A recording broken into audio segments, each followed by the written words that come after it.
पण मगाशी तुमच्या बोलण्यात एक उल्लेख आला की वीज बिल कमी होऊ शकतं सोलार बसवल्यानंतर. तर ते साधारण किती टक्क्यांनी कमी होऊ शकतं आणि हे सोलार मग कोणासाठी आणि कसं फायदेशीर ठरू शकतं, काय सांगाल? वीज बिल खरोखर खूप मोठ्या प्रमाणात कमी होऊ शकतं.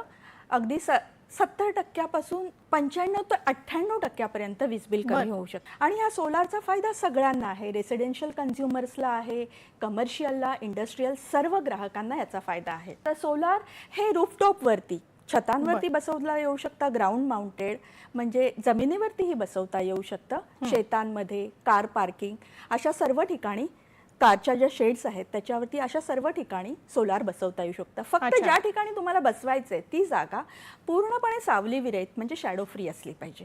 ओके, म्हणजे मग आपल्याला शेतात वगैरे सुद्धा हे काम करता येऊ शकतं. आता तुम्ही उल्लेख केला तो रूफटॉपचा, तर मला वाटतं शहरांमध्ये रूफटॉपवरती सोलार बसवले जातात. तर हे रूफटॉप बसवण्यासाठीचा किती वेळ साधारण आपल्याला लागतो, किंवा याच्यासाठी काही कंडिशन आहे की पत्रे कसले हवेत किंवा काय, या संदर्भात थोडंसं आपण मार्गदर्शन करावं? हां, रूफटॉपवरती सोलार बसवलं जाऊ शकतं आणि बसवतायत. PM सूर्यघर ही जी योजना आहे ती मुख्यतः रूफटॉपसाठीच आहे.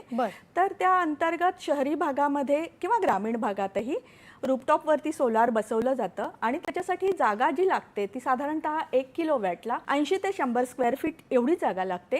ते बसवण्यासाठी जर छोटा पॉवर प्लांट असेल तर अक्षरशः 2 ते 3 दिवसांमध्ये तो बसवला जाऊ शकतो आणि मोठा पॉवर प्लांट असेल तर एखादा आठवडा किंवा जास्त आठवड्यांचा कालावधी लागू शकतो. इन्स्टॉलेशनसाठी वेळ कमी लागतो, अप्रूव्हलसाठी आणि नेट मीटरिंगसाठी 1 ते 2 महिन्यांचा कालावधी जाऊ शकतो.